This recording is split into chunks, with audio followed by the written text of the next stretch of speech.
Por maioria de votos, os ministros do STF entenderam em decisão liminar que cabe estender para deputados estaduais imunidade de prisão prevista para deputados federais e senadores. A decisão veio com o voto de desempate do presidente da Corte, ministro Dias Toffoli, que ajustou o voto proferido anteriormente.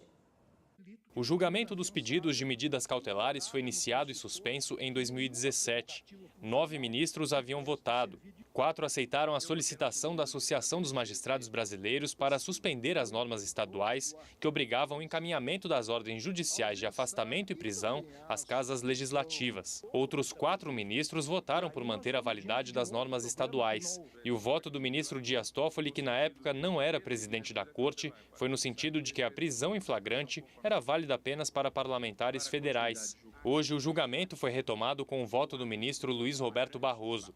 Ele enfatizou a importância da atuação da Justiça no combate à corrupção e votou pela concessão das medidas cautelares. Acho que dentro dos limites e possibilidades semânticas da Constituição, o intérprete deve optar pelas soluções que permitam, da melhor forma possível, dentro do devido processo legal, enfrentar essas disfunções que acometeram a sociedade brasileira. O ministro Ricardo Lewandowski foi o último a votar. No entendimento dele, a determinação das constituições estaduais de que as assembleias legislativas devem analisar as ordens judiciais de afastamento e prisão é válida.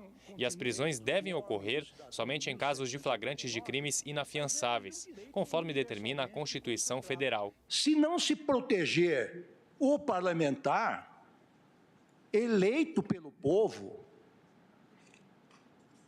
certo ou errado esteja este povo, nós caminharemos a passos acelerados para regimes autoritários e ditatoriais.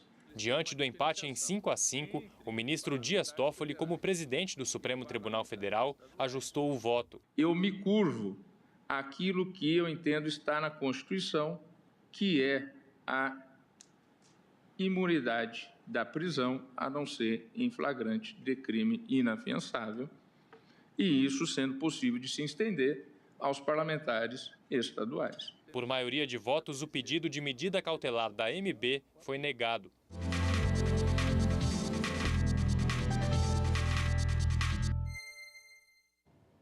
E para comentar o julgamento dessa sessão extraordinária do Supremo, está aqui a consultora jurídica da TV Justiça, Gisele Reis. Boa tarde, Gisele. Boa tarde, Galton. Boa tarde, Rafaela. E boa tarde a você que acompanha a TV Justiça. Vamos explicar para quem assistiu agora há pouco essa sessão o que significa estender, então, essa imunidade de prisão aos deputados estaduais? Galton, a Constituição Federal, ela traz algumas garantias aos parlamentares. E essas garantias, elas existem para poder proteger os parlamentares de eventuais abusos, tanto do Poder Executivo quanto do Poder Judiciário.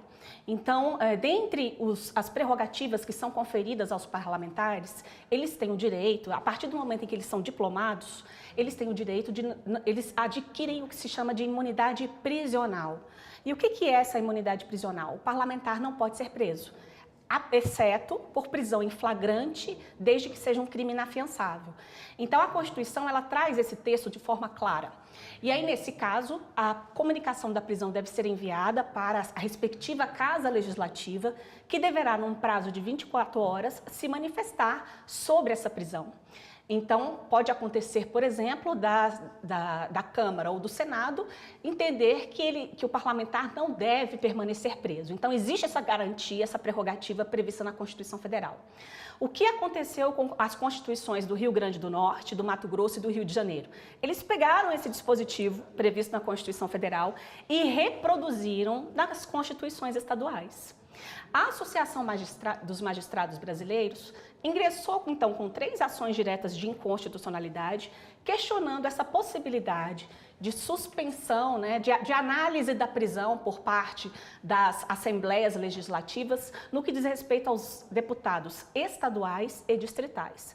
Então, a grande discussão girou em torno da possibilidade de se estender aquilo que está previsto na Constituição Federal para os congressistas no plano federal, aos parlamentares no plano estadual ou distrital, se for o caso de deputados distritais. Então, o que acabou definido no julgamento e que prevaleceu, inclusive, com o voto do ministro Dias Toffoli, que apresentou aí o chamado voto de qualidade, previsto, inclusive, no regimento interno do Supremo Tribunal Federal, porque nós tivemos, de certa forma, um empate, e foi esse voto dele que acabou dando esse desfecho, no sentido de indeferir a medida liminar. Então, o Gabriel até mencionou, a gente precisa lembrar que o Supremo analisou essa questão em caráter liminar e, por enquanto, as normas permanecem válidas. Então, indeferiu o pedido da Associação dos Magistrados Brasileiros, que queria a suspensão. Então, na medida em que indefere a suspensão, significa que as normas estão válidas por enquanto. Gisele, tivemos um outro caso também que começou a ser julgado, que é um recurso com repercussão geral reconhecida, que trata da suspensão de direitos políticos. Seria uma espécie de inelegibilidade? Por enquanto, como foi a indicação do relator, que nós temos um único voto até agora? Bom, esse caso, Rafaela, ele trata exatamente da questão dos direitos, da suspensão de direitos políticos como consequência da pena. Também é um assunto que está na Constituição Federal e direitos políticos, quando se fala em direitos políticos, a gente tem que lembrar dos artigos 14, 15 e 16 do texto constitucional. Então, é por meio dos direitos políticos que eu tenho o direito de votar e de ser votado. E é por meio desses direitos políticos que o cidadão consegue participar da sociedade e da vida pública. O que a Constituição Federal estabelece é que, com uma condenação transitada em julgado, esses direitos políticos podem ser suspensos. Só que a grande discussão que se tem aqui é se isso vale para qualquer tipo de pena ou se seria apenas para as penas de prisão em que há restrição à liberdade. Então, no recurso extraordinário específico, questiona a possibilidade de não suspensão dos direitos políticos quando se está diante de uma pena restritiva de direitos. O ministro Marco Aurélio entende que não deve ser uma consequência automática, que a suspensão dos direitos políticos só tem cabimento quando se está diante de uma pena que restringe a liberdade e que impeça a pessoa efetivamente de exercer livremente o seu direito político. Julgamento que deve ser retomado daqui a pouquinho, a partir das 2h da tarde, né, Gisele? Sim, a sessão, inclusive, logo mais inicia e será retomada com o chamamento deste recurso extraordinário para a finalização dos votos dos demais ministros. Obrigado, Gisele. Por nada.